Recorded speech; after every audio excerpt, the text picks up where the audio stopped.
Você já foi julgado pela sua aparência antes mesmo de abrir a boca?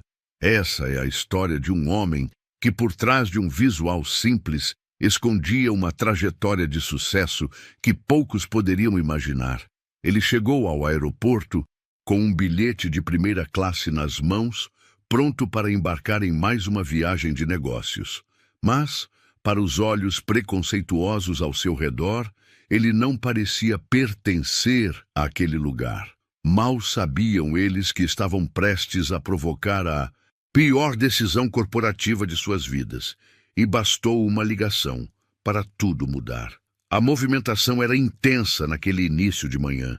Malas rolavam pelo chão, anúncios de embarque ecoavam ao fundo, e os rostos apressados se cruzavam sem trocar palavras. No meio daquela rotina apressada, caminhava Marcelo Santana, 42 anos, vestindo um terno discreto, sapatos limpos, mas sem ostentação. Em uma das mãos, carregava uma pasta de couro marcada pelo tempo. Na outra, um bilhete impresso. Primeira classe. Ele seguia, com passos firmes até a fila reservada para passageiros premium, quando percebeu um olhar atravessado vindo de uma atendente logo à frente. Ela o observou por alguns segundos com um semblante confuso, quase incomodado. Assim que Marcelo se aproximou, ela franziu a testa levemente e disse com um sorriso sem simpatia: "Senhor, a fila da classe econômica é do outro lado." Marcelo manteve a calma. Estendeu o bilhete com gentileza e respondeu: "Eu sei, mas esse é o meu lugar." A atendente pegou o papel com hesitação, conferiu os dados e, ao constatar que era mesmo um bilhete de primeira classe, tentou disfarçar o embaraço. "Ah, entendi. Desculpe. É que... Bom, a gente se confunde às vezes." "Confunde com o quê?" pensou Marcelo, mas preferiu não responder. Respirou fundo e seguiu adiante. Enquanto aguardava, sentiu os olhares curiosos e até julgadores de outros passageiros. Alguns sussurravam discretamente, outros apenas encaravam com aquele típico olhar de dúvida. O que esse cara está fazendo aqui? Mas Marcelo sabia exatamente o que estava fazendo ali, e sabia também que aquela seria a última vez que alguém o subestimaria daquele jeito. Marcelo ainda estava na fila, esperando o momento de fazer o check-in, quando ouviu uma voz atrás de si. "Moço, acho que o senhor se enganou de fila, viu? Essa aqui é só para primeira classe." A frase veio carregada de arrogância, dita por um homem branco, engravatado com ar de executivo, provavelmente gerente de alguma empresa qualquer, daqueles que se acostumaram a medir os outros pela roupa e pela cor da pele. Marcelo se virou com calma, sorriu levemente, sem ironia, e respondeu: "Estou no lugar certo." "Obrigado pela preocupação." Mas o homem insistiu: "Olha, eu só estou tentando ajudar. Não quero te ver constrangido quando te mandarem voltar para a fila certa, entendeu?" Marcelo apenas ergueu o bilhete novamente, mostrando o selo dourado no canto superior. Primeira classe, sem sombra de dúvida. O homem fechou a cara, murmurou algo e desviou o olhar. A atendente observava tudo, desconfortável, mas não fazia nada. Na verdade, parecia torcer para que ele estivesse mesmo errado. Quando finalmente foi chamado para o balcão, Marcelo caminhou com elegância, mas o ambiente ao redor parecia pesar mais a cada passo. Ele sentia os olhares nas costas, os cochichos abafados e aquela sensação amarga que todo negro bem-sucedido no Brasil conhece. A de que precisa provar que pertence a cada espaço que conquista. Ao entregar o documento, a atendente o examinou com atenção exagerada. Conferiu nome, número de voo, horário. Depois digitou algo no computador, como se estivesse procurando um erro que não existia. "O senhor pode me mostrar um documento com foto, por favor?" Ele já tinha entregue o RG, mas ela queria mais. "Carteira de motorista serve?" perguntou, mantendo a educação. "Pode ser", disse ela, pegando e analisando por longos segundos. Atrás, a fila crescia e os olhares se tornavam impacientes. Marcelo continuava firme, mas dentro dele algo começava a se remexer. Não era raiva, era um tipo de indignação silenciosa. Aquela que, quando acumulada, se transforma em decisão. Depois de mais uma análise exagerada, a funcionária carimbou a passagem e disse: "Pronto, senhor. Seu embarque é pelo portão 7." Mas não houve bom dia, nem boa viagem. Apenas um olhar seco, carregado de julgamento. Marcelo agradeceu mesmo assim, pegou o cartão de embarque e seguiu em direção à sala VIP. Mas o pior ainda estava por vir. Marcelo se dirigiu à sala VIP com passos firmes. Ao se aproximar da entrada, foi novamente barrado. Desta vez por um segurança alto, de braços cruzados e olhar desconfiado. "Com licença, senhor. Essa área é exclusiva para clientes da primeira classe." Marcelo já estava cansado. Pela terceira vez no mesmo dia, precisava justificar o que já estava claramente estampado em seu bilhete. Ainda assim, manteve a educação. "Sim, eu sou um deles. Está aqui meu cartão de embarque." O segurança nem olhou direito. Fez um gesto chamando alguém pelo rádio. Em poucos segundos, surgiu uma mulher de blazer azul com um crachá pendurado no pescoço. O tom autoritário na voz dela já deixava claro que não vinha resolver nada com gentileza. "O senhor poderia me acompanhar até ali, por favor?" Marcelo respirou fundo, colocou o bilhete de volta no bolso e respondeu: E qual motivo?" "Só um procedimento de rotina. O senhor não está no sistema como cliente frequente. Precisamos confirmar os dados da compra." A essa altura, o constrangimento já era público. Várias pessoas que estavam sentadas ao redor começaram a prestar atenção. Um homem com fones de ouvido tirou um deles para escutar melhor. Uma moça pegou o celular discretamente e começou a filmar. "A senhora está me retirando da sala VIP por eu não ser cliente frequente?" questionou Marcelo, agora em tom firme. "Não é isso, senhor. São apenas verificações de segurança. Nada pessoal." "Claro que é pessoal", pensou Marcelo, porque ninguém mais ali estava sendo parado, muito menos interrogado daquele jeito. "Eu sou um passageiro pagante, com direito ao acesso. Não vou sair daqui até embarcar." Foi nesse momento que o gerente do aeroporto apareceu, um homem grisalho, com terno bem passado e expressão de superioridade, como quem já chega convencido de quem está certo e quem está errado. "Qual é o problema aqui?" perguntou ele, encarando Marcelo como se fosse um intruso. A funcionária respondeu em voz baixa, mas Marcelo escutou claramente as palavras. "Ele diz que é da primeira classe, mas..." O gerente nem esperou a explicação completa. Senhor, vou pedir que não insista. Este espaço é restrito e não toleramos situações de desrespeito. Se o senhor continuar insistindo, terei que chamar a segurança do aeroporto." Marcelo permaneceu em silêncio por alguns segundos. Não por medo, mas para conter o que estava borbulhando dentro dele. Era mais do que raiva. Era um acúmulo de anos de olhares, de portas fechadas, de gente que o via como um intruso onde ele sempre teve direito de estar. Ele olhou nos olhos do gerente e com calma disse: "Tem certeza de que quer seguir por esse caminho?" O gerente sorriu com aquele ar debochado de quem pensa estar no controle. "Absoluta." Marcelo então tirou o celular do bolso e discou um número. Foi a última vez que aquele gerente teve um sorriso no rosto. Com o celular ainda na mão, Marcelo respirou fundo. Ele hesitou por um segundo antes de pressionar o botão de chamada.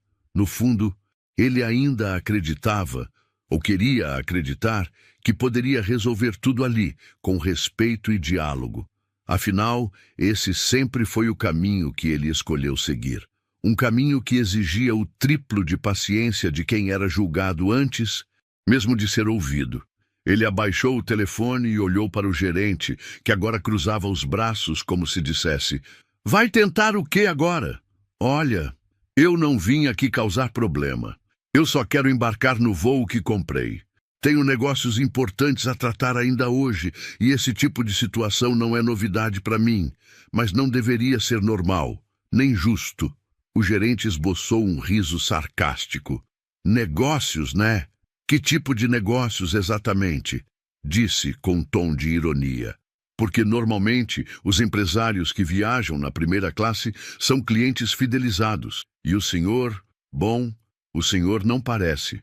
Marcelo franziu levemente a testa, mas manteve o olhar fixo. O público ao redor já estava claramente dividido. Alguns fingiam não ouvir, outros observavam em silêncio absoluto. Um homem mais velho balançava a cabeça em sinal de reprovação ao gerente, mas não dizia uma palavra. Você está me perguntando se eu sou rico o suficiente para estar aqui?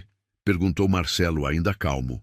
Ou se sou o tipo certo de empresário para andar ao lado dos seus passageiros de terno e sobrenome europeu? Eu estou dizendo que o senhor não está colaborando com os procedimentos. Só isso.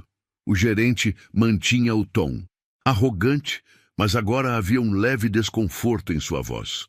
A postura de Marcelo o desconcertava. Não havia gritos nem ameaças. Apenas firmeza. E isso era mais perigoso do que qualquer escândalo. Marcelo então tirou do bolso um cartão simples, com apenas um nome impresso em letras pretas e uma logomarca discreta. Entregou ao gerente. O homem pegou e leu em silêncio. Seus olhos se estreitaram. A testa franzida agora não era mais de julgamento, era de preocupação. Isso é... O seu nome está aqui? E esse é...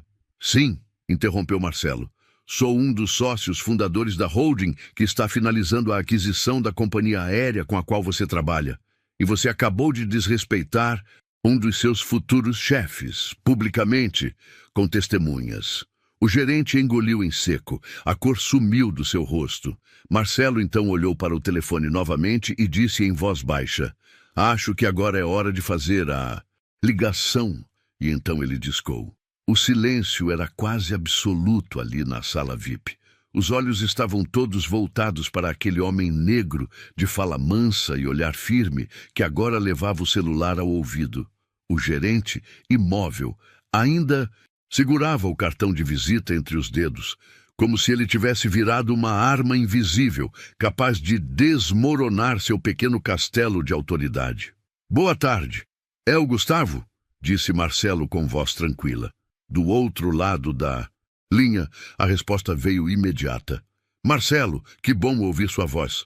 Estou na sala de reunião com o pessoal da diretoria, inclusive com o presidente da companhia. Precisamos de você aqui mais tarde. Está tudo certo para o embarque? Marcelo lançou um breve olhar para o gerente, que começava a suar discretamente na testa. Quase. Tive um pequeno incidente aqui no aeroporto. Acho que seria bom vocês saberem. Um funcionário seu, aliás, um gerente, acabou de tentar me impedir de embarcar. Questionou meu bilhete, pediu mais documentos do que o necessário e, sutilmente, me deixou claro que eu não parecia ser da primeira classe. Do outro lado, silêncio por alguns segundos. E então, como é o nome dele? Marcelo virou-se para o gerente. Desculpe, qual é mesmo o seu nome completo? Perguntou em tom formal. O gerente hesitou. Sabia que, a partir daquele momento, sua vida profissional estava em xeque. Alberto Sampaio. Marcelo repetiu o nome com calma, para quem estava do outro lado da linha, e completou. Também houve uma funcionária envolvida e um segurança. Eu não quero causar escândalo, você me conhece, mas acho que isso precisa ser resolvido. Eu já estou a caminho do portão de embarque. Só achei que vocês deveriam saber disso antes da reunião. Fica tranquilo, Marcelo. A gente vai cuidar disso. E obrigado por avisar. Marcelo desligou. Ele não gritou, não ameaçou, não exigiu nada. Apenas relatou os fatos, mas o estrago já estava feito. O gerente tentou se recompor. Senhor Marcelo, talvez tenha havido um mal-entendido. Eu não imaginei que... Você não imaginou nada, cortou Marcelo, olhando nos olhos dele. E esse é exatamente o problema. Sem dizer mais uma palavra, Marcelo virou as costas e caminhou em direção ao portão de embarque. Agora com a cabeça erguida e o silêncio respeitoso daqueles que poucos minutos antes o olhavam com desconfiança. Marcelo já estava a alguns metros de distância quando ouviu um leve toque de celular atrás de si. Era discreto, mas num ambiente tenso como aquele, soou como um trovão. O gerente, ainda de pé, olhou para o visor do celular e congelou. O número era interno, da sede da companhia. O setor corporativo. Ele atendeu com hesitação. Alberto falando.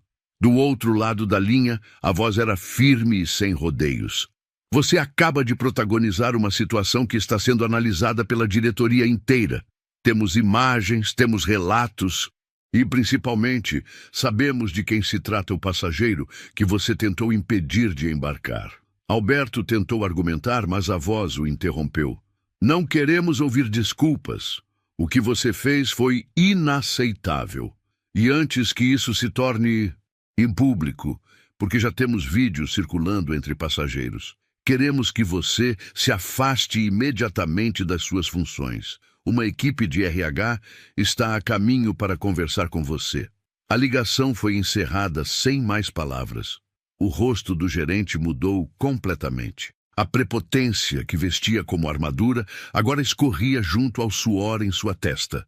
Ele olhou ao redor e, pela primeira vez, parecia realmente enxergar os olhares em volta. Mas agora eles não eram de aprovação, nem de curiosidade. Eram de julgamento, de repulsa. A funcionária que o havia apoiado na abordagem também estava ali, imóvel. Seus olhos buscavam o chão, tentando se esconder da situação que ajudou a construir. O segurança, antes rígido e confiante, agora estava encostado na parede, com o rádio na mão, sem saber se devia falar ou se calar. Enquanto isso, Marcelo seguia rumo ao portão, sem olhar para trás. Mas cada passo dele ecoava como um lembrete de tudo que aquela empresa ainda precisava aprender. No saguão, um passageiro que havia testemunhado tudo virou-se para outro e disse: Cara, esse homem é o dono da empresa agora? Eu vi ele na TV outro dia, acho. Não é possível.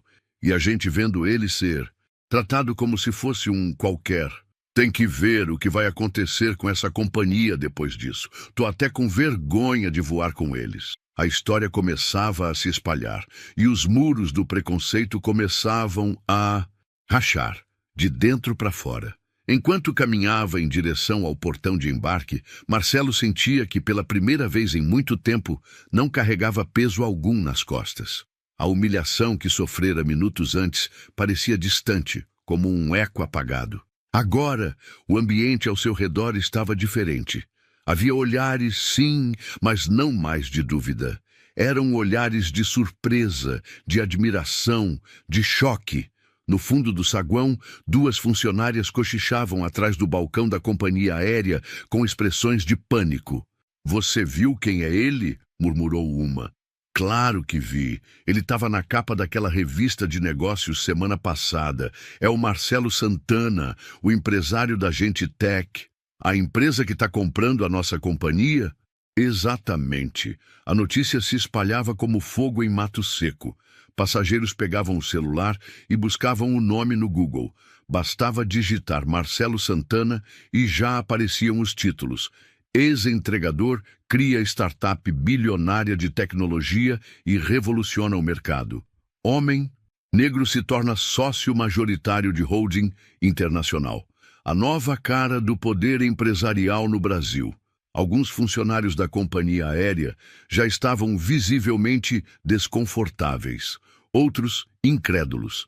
A funcionária da recepção, que antes havia tratado Marcelo com desconfiança, agora olhava fixamente para a tela do computador. Seu rosto ficava vermelho, depois pálido, como se fosse sumir dentro do uniforme. Ela sabia. Tinha sido cúmplice da humilhação. E agora era tarde demais para fingir que nada aconteceu. Enquanto isso, o gerente, ainda de pé próximo à sala VIP, era abordado por dois homens de terno. Um deles se apresentou. Alberto Sampaio, somos do setor jurídico e de compliance da holding que acaba de assumir o controle da companhia. Precisamos que o senhor nos acompanhe, agora. Alberto não disse nada, apenas abaixou os olhos e seguiu os dois homens. A arrogância com que havia tratado Marcelo se despedia dele em silêncio, como um funcionário dispensado sem carta de recomendação. Ao lado, do portão de embarque, um passageiro se aproximou de Marcelo. Me desculpe incomodar, Mas o senhor é mesmo aquele Marcelo Santana da Gentitech? Marcelo sorriu com discrição e apenas respondeu: Sou sim. O homem apertou sua mão com respeito. Parabéns, não por ser rico ou importante, mas por ter mantido a classe diante de tanta ignorância. Marcelo agradeceu com um leve aceno de cabeça. Naquele momento, ele não precisava provar mais nada a ninguém. A verdade tinha feito o trabalho por ele. Pouco depois do embarque ser autorizado, Marcelo já estava sentado confortavelmente em sua poltrona na primeira classe. O comissário de bordo o cumprimentou com gentileza, mas com um ar de nervosismo evidente. Todos já sabiam quem ele era. A bordo, o clima era outro. O respeito havia se instalado de forma silenciosa, sem que Marcelo precisasse exigir nada. Enquanto isso, do lado de fora da aeronave, uma cena se desenrolava nos bastidores. O gerente, Alberto Sampaio, havia sido conduzido até uma sala reservada da companhia, onde já o aguardavam 2 representantes da holding, que agora comandava as decisões da empresa. Senhor Alberto, disse uma das representantes com firmeza, diante do ocorrido e da gravidade da conduta discriminatória, relatada, que já está sendo analisada por nosso setor jurídico, sua permanência na companhia está encerrada com efeito imediato. Ele tentou se justificar. Mas eu não sabia quem ele era. Ninguém sabia. A resposta veio com frieza. E é justamente esse o problema.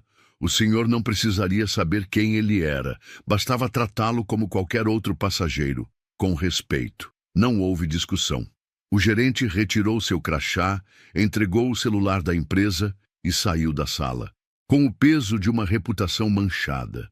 A funcionária da recepção, que também havia tratado Marcelo com descaso, foi imediatamente suspensa e sua conduta colocada sob análise formal.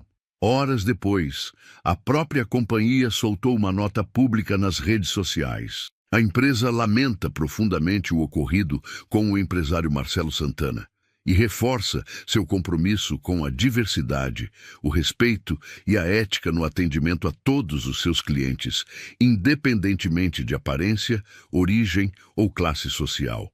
As providências cabíveis já estão sendo tomadas. A repercussão foi instantânea. O nome de Marcelo ficou entre os mais comentados no país, mas ele não respondeu nada. Não havia post nem desabafo. A resposta dele já tinha sido dada com elegância, postura e verdade. No dia seguinte, ao chegar à sede da holding, Marcelo foi recebido de pé por todos os diretores. Um dos novos executivos, visivelmente emocionado, disse: Eu vi o vídeo, Marcelo. Se fosse comigo, eu teria perdido a cabeça. Mas você mostrou ao Brasil como se vence com dignidade. Marcelo apenas sorriu. A vitória mais poderosa é aquela que ensina. E eu não estou aqui para humilhar ninguém. Estou aqui para mudar esse sistema. Nem sempre Marcelo viajou de avião. Na verdade, durante boa parte da vida, ele mal tinha dinheiro para o ônibus. Nascido na periferia de Belo Horizonte, filho de uma diarista e de um pedreiro, ele cresceu em um barraco de madeira, em uma rua de terra batida. Não faltava amor em casa, mas faltava quase tudo o resto. Comida, acesso, oportunidade. Aos 14 anos, Marcelo começou a trabalhar como ajudante de padaria. Dormia pouco, estudava com sono e trabalhava com fome, mas nunca reclamava. A gente só vence se continuar andando, mesmo quando parece que não vai dar, dizia a mãe, enquanto costurava roupas de vizinhos à noite para ganhar um extra. Aos 18, virou entregador de encomendas. Era o cara da mochila nas costas e da bicicleta velha, pedalando sob o sol e sob a chuva, mas sempre com o olhar firme. Aquele mesmo que carregava anos depois, de terno simples, ao ser barrado na primeira classe. Um dia, durante uma entrega, conheceu um engenheiro que o tratou com respeito. Foi ele quem, depois de uma conversa rápida, perguntou: Você já pensou em estudar tecnologia? Você tem raciocínio rápido. Isso pode mudar sua vida. Marcelo riu na hora. Estudar? Mal tinha terminado o ensino médio. Mas aquelas palavras ficaram na cabeça. Pouco tempo depois, ele começou a buscar vídeos sobre programação no celular de um amigo. Depois conseguiu uma bolsa em um curso técnico. Virou noites estudando, errando códigos, chorando de frustração, mas não parava. A cada passo, uma porta se abria. Não porque alguém o puxava, mas porque ele arrombava com esforço, suor e disciplina. Aos 26 anos, abriu sua primeira startup com 2 amigos da comunidade. No começo, dormiam na sede da empresa, comiam miojo e dividiam uma internet lenta. Mas a ideia era boa e, com o tempo, investidores começaram a notar. Aos 35, já era CEO de uma empresa avaliada em milhões. Aos 40, se tornou sócio majoritário de uma holding internacional. E aos 42, foi impedido de embarcar na primeira classe por parecer fora do padrão. Esse era o homem que haviam subestimado.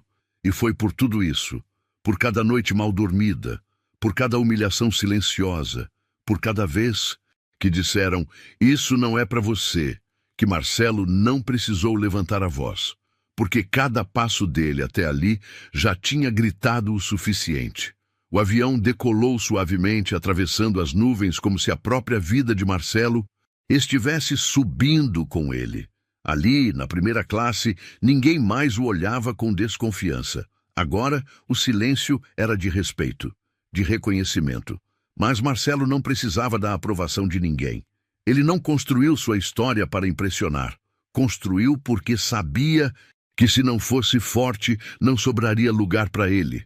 No fundo, não era sobre andar de primeira classe.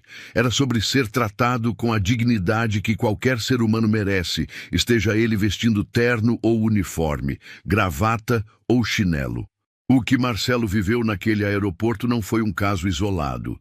Foi o retrato diário do preconceito que muitos brasileiros enfrentam calados, seja pela cor, pela origem, pela roupa que vestem ou pela forma como falam. Mas também foi um retrato de resistência, de inteligência emocional e, acima de tudo, de justiça sendo feita sem precisar perder a essência.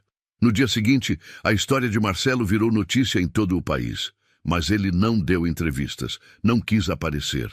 Preferiu seguir fazendo o que sempre fez, trabalhar, crescer e abrir caminhos para quem vem depois.